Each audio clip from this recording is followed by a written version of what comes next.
واقعہ کربلا تاریخ کا دردناک واقعہ ہے۔ یہ اقتدار کی جنگ نہیں تھی، اقدار کی جنگ تھی۔ دو شخصیتوں کی لڑائی نہیں تھی، دو نظریات کا ٹکراؤ تھا۔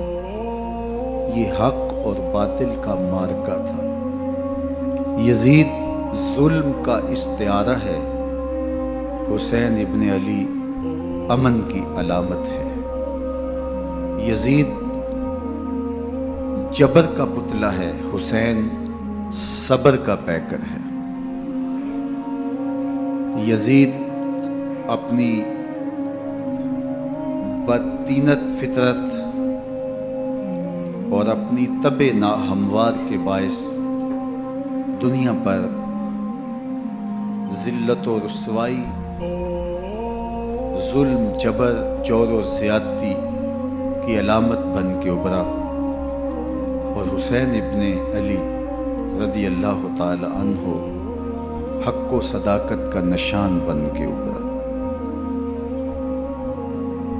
کربلا کے تپتے ہوئے ریگزار میں حسینی اور یزیدی دو کردار سامنے آتے ہیں۔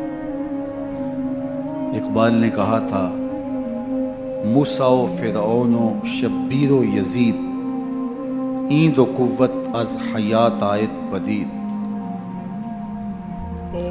زندہ حق از قوت شبیری است، باطل آخر داغ حسرت میری است، سرخ رو عشق غیور از خون او، شوخی ای مصر از مضمون او، تا قیامت قطع استبداد کر، موج خون او چمن ایجاد کر۔ یزید بہدل کی بیٹی محسون کا ناپاک بیٹا تھا، اور حسین محمد عربی کی بیٹی فاطمہ کا شہزادہ تھا۔ یزید دمشق کے اطراف میں سرجون اور جریر، اختل جیسے اوباشوں کے جرمٹ میں پل کے جوان ہوا۔ حسین کے گھر کا دروازہ مسجد نبوی کے اندر کھلتا تھا۔ یزید نشے میں دھت ہو کر کے نمازیں چھوڑ دیتا تھا۔ حسین کی کربلا کے اندر بھی نماز تہجد قضا نہیں ہوئی۔ یزید ظلم کا دوسرا نام ہے، حسین امن کی علامت ہے۔ یزید نے زندگی میں ایک مرتبہ حج کیا اور شراب کے مٹکے ساتھ لے کے آیا، اور اختل اور دیگر گویوں اور مغنیوں کو اپنے ساتھ رکھا تاکہ سفر آسانی سے کٹے۔ حسین ابن علی نے 25 حج سواری ہونے کے باوجود پیدل کیے۔ یزید حج بیت اللہ کے بعد مدینہ المنورہ آیا اور شراب کی ایک مجلس بپا کی۔ حضرت امام حسین رضی اللہ تعالی عنہ جب وہاں پہنچے تو شراب کی پھیلی ہوئی بدبو کو محسوس کرتے ہوئے فرمایا، یہ بو کیسی ہے؟ تو نشے میں دھت یزید بولا، یہ شام میں بنتی ہے، اور ایک جام منگوایا اور اس کو پیتے ہوئے دوسرا جام حضرت امام حسین رضی اللہ تعالی عنہ کی طرف بڑھاتے ہوئے کہا، ابا عبداللہ لیجئے۔ تو حضرت امام حسین رضی اللہ تعالی عنہ نے فرمایا، میں اس کی طرف دیکھتا بھی نہیں ہوں، اور پھر وہ عشقی اشعار پڑھنے لگا۔ جب یزید کی شراب نوشی کا منظر امام حسین رضی اللہ تعالی عنہ اپنی آنکھوں سے دیکھ چکے تھے، تو مجھے بتاؤ یزید کے ہاتھ پہ امام حسین کا پاک ہاتھ کیسے آتا؟ حضرت امام حسین رضی اللہ تعالی عنہ جس ماحول میں پلے تھے، جس ماحول میں پرورش پائی تھی، جس ماحول میں رہے تھے، وہ پاکیزہ اور تقدس مآب ماحول تھا۔ اور یزید کبھی اطراف دمشق میں، کبھی غوطہ میں، کبھی الخزرہ محل میں، اور کبھی کہاں داد عیش دیتا رہا اور لہو و لعب کے اندر مصروف رہا، اور اس کی زندگی ان چیزوں سے عبارت تھی. وہ محرمات کو حلال قرار دیتا، شراب نوشی اس کی ہڈیوں میں رچی ہوئی تھی، اور شریعت بیضا کا مذاق اڑایا کرتا.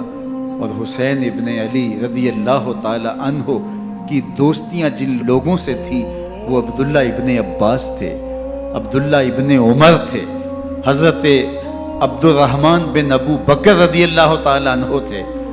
یزید تو جوا کھیلتا رہا، یزید تو قمار بازی کرتا رہا، یزید تو شراب نوشی کرتا رہا، اور حسین ابن علی مسجد نبوی کے منبر میں حضور کے پہلوؤں میں بیٹھتے رہے.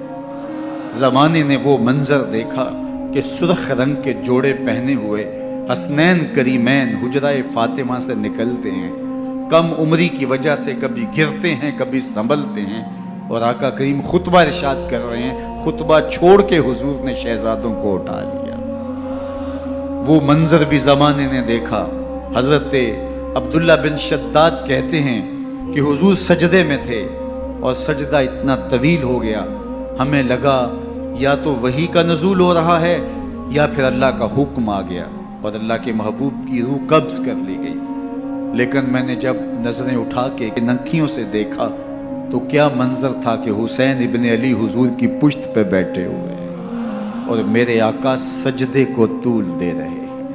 اللہ اکبر. حسین کے لیے پیغمبر کے سجدوں کو طول دیا جا رہا ہے. حسین ابن علی کبھی منبر پہ حضور کی اطراف میں بیٹھتے ہیں.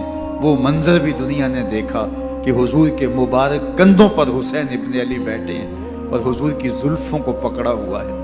تو حضرت عمر رضی اللہ تعالیٰ عنہ دیکھ کے کہتے ہیں واہ واہ کیسی سواری میسر آئی حسین ابن علی کو. تو میرے آقا مسکرا کے کہتے ہیں عمر سواری دیکھتے ہو سوار بھی تو دیکھو. اللہ اکبر. حضرت اسامہ بن زید بن حارثہ رضی اللہ تعالیٰ عنہ فرماتے ہیں رات کا ایک پہر گزر گیا اور مجھے حضور سے کوئی کام تھا. میں آقا کریم کی خدمت میں حاضر ہوا، در دولت پہ دستک دی. حضور تشریف لائے تو چادر اوڑی تھی، بکل کی ہوئی تھی میرے حضور نے.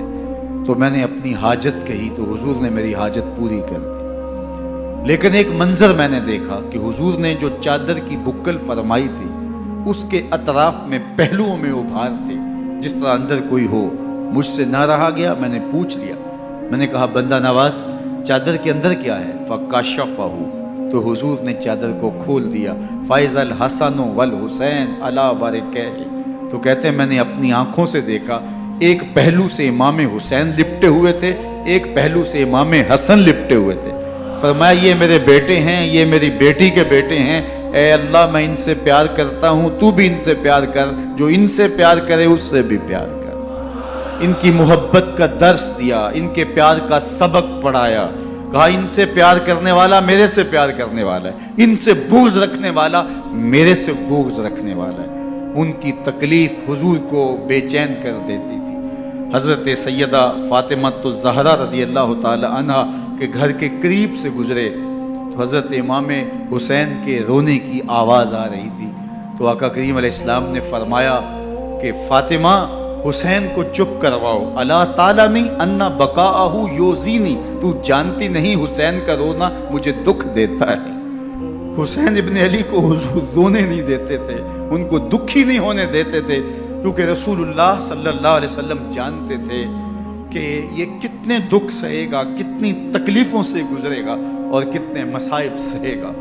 زمانے نے وہ گھڑیاں بھی دیکھی کہ حضرت حذیفہ بن یمان رضی اللہ تعالیٰ عنہ فرماتے ہیں کہ میں حضور کی خدمت میں نماز مغرب کی ادائیگی کے لیے حاضر ہوا، اور میں نے یہ اجازت خاص طور پہ اپنی ماں سے اس شرط پہ لی تھی کہ امی آپ مجھے اجازت دیں، میں حضور کی خدمت میں حاضر ہوتا ہوں، مغرب کی نماز بھی ادا کروں گا اور پھر حضور سے عرض کروں گا حضور میرے لیے اور میری ماں کے لیے بخشش کی دعا کر دیجیے. ماں نے اس شرط پہ اجازت دے دی اور میں حضور کی خدمت میں آ گیا. نماز مغرب ادا کی، سلام پھرا تو میرے دل میں آرزو تھی میں حضور سے عرض کروں حضور میرے لیے اور میری ماں کے لیے مغفرت کی بخشش کی دعا کر دیں. لیکن حضور عبادات میں، ذکر میں، نوافل میں ایسے مشغول ہوئے کہ میں آرزو رکھنے کے باوجود بھی عرض نہ کر سکا. خیر نماز عشاء کا وقت ہوا، اذان پکاری گئی، حضور مصلی پہ آئے، نماز پڑھی، سلام پھرا، تو میرے دل میں پھر خیال آیا کہ ماں سے ایک نماز کی چھٹی لی تھی، نمازیں بھی 2 ہو گئیں، ماں نے جاتے پوچھنا ہے حضور سے میرے لیے اور اپنے لیے مغفرت کی، بخشش کی دعا کروائی تھی، تو کیا جواب دوں گا؟ اور حضور اٹھے اور کاشانہ اقدس کی طرف چل دیے۔ اب میرے دل میں یہ خیال رہ کے آ رہا تھا کہ ماں کو کیا جواب دوں گا؟ میں تو حضور سے بخشش و مغفرت کی دعا کروا ہی نہیں سکا۔ جب حضور چل پڑے تو غیر ارادی طور پہ میں بھی حضور کے پیچھے چل پڑا۔ چلنے میں تھوڑی سی رفتار تیز ہو گئی، جس سے قدموں کی آہٹ پیدا ہوئی، تو جب آواز پیدا ہوئی تو حضور نے رخ پھیرے بغیر فرمایا من ھذا، میرے پیچھے پیچھے کون آ رہا ہے؟ پھر خود ہی کہا حذیفہ تو نہیں؟ تو میرا دل دھڑک رہا تھا، قلت نعم، میں نے کہا جی حضور میں حذیفہ ہوں۔ فرمایا ما حاجتک غفر اللہ لک ولامک، کیا کام ہے؟ اللہ تجھے بھی بخش دے، تیری ماں کو بھی بخش دے۔ اب جو کام تھا وہ جنبش لب سے پہلے ہی ہو گیا، یہاں تو لفظوں کا سہارا بھی نہیں لینا پڑتا، وہ بند لبوں کی بولیاں بھی سنتے ہیں۔ اقبال بولا ہے فروغت صبح آثار و دہور، چشم تو بینندائے ما فی الصدور، تیری نظر تو سینوں کے چھپے راز بھی دیکھتی۔ تو کہا ما حاجتوں کا غفر اللہ لک ولامک، اللہ تجھے بخش دے، تیری ماں کی بھی مغفرت کر دے، کیا کام ہے؟ اب جو کام تھا وہ تو ہو گیا۔ تو میرے حضور نے ارشاد فرمایا حذیفہ سنو، ابھی ایک فرشتہ آیا ہے جو اس سے قبل دھرتی پر پہلے کبھی نہیں آیا، آج پہلی مرتبہ اللہ سے اجازت لے کے 2 کام کرنے آیا ہے۔ ایک تو مجھے سلام کرنے آیا ہے، اور دوسرا خوشخبری دینے آیا ہے کہ آپ کی بیٹی فاطمہ جنتی عورتوں کی سردار ہے، اور حسن اور حسین جنتی جوانوں کے سردار۔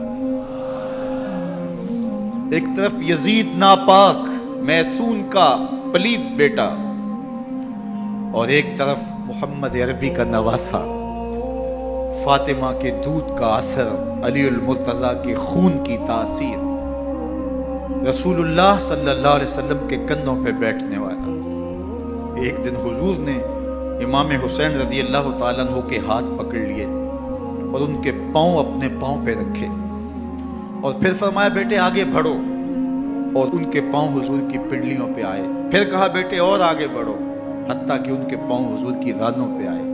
پھر فرمایا بیٹا اور آگے بڑھو، تو ان کے پاؤں حضور کے مبارک بطن اقدس پہ آئے۔ پھر بازوؤں کو کھینچ کے اپنے قریب کیا، اور حسین ابن علی کے منہ میں اپنی زبان رکھ دی، اور وہ اس طرح چوس رہے تھے جس طرح کھجور چوسی جاتی ہے۔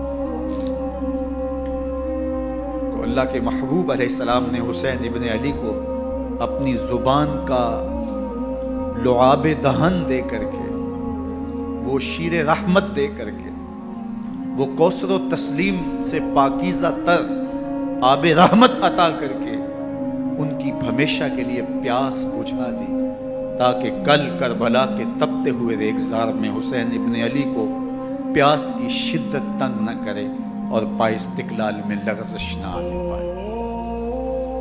ان نازوں سے پالے ہوئے حسین کو، ان محبتوں سے پالے ہوئے حسین ابن علی کو امتحان بھی اتنے بڑے درپیش تھے۔ یاری تیری سونا پر ازمیشاں تیریاں اگ، سونا پرکھیا جاوندا ہے نال اگاں دے لگ۔ جتنا بڑا شخص ہوتا ہے اتنی آزمائشیں بھی بڑی ہوتی ہیں۔ پیغمبر رحمت کی آغوش میں کھیلنے والا، حجرہ فاطمہ کا جانشین، مصلی رسول کا وارث، منبر رسول صلی اللہ علیہ وآلہ وسلم پر حضور کے مبارک پہلو اور گود میں بیٹھنے والا حسین، حضور کی زبان چوسنے والا حسین، حضور کے کندھوں پہ سواری کرنے والا حسین، آقا کریم علیہ الصلوۃ والسلام کے مبارک سجدے کی حالت کے اندر حضور کی پشت پہ کھیلنے والا حسین، جس حسین کا دروازہ مسجد نبوی کے اندر کھلتا تھا اور یزید کی کرتوتوں کے چشم دید گواہ تھے۔ یزید جب تخت نشین ہوتا ہے تو اسے یہ فکر ہوتی ہے کہ امام حسین، عبداللہ بن زبیر، عبداللہ بن عمر، عبداللہ ابن عباس، یہ میری بیعت کریں. اور وہ ولید بن عقبہ کو لکھتا ہے کہ ہر صورت میں ان کی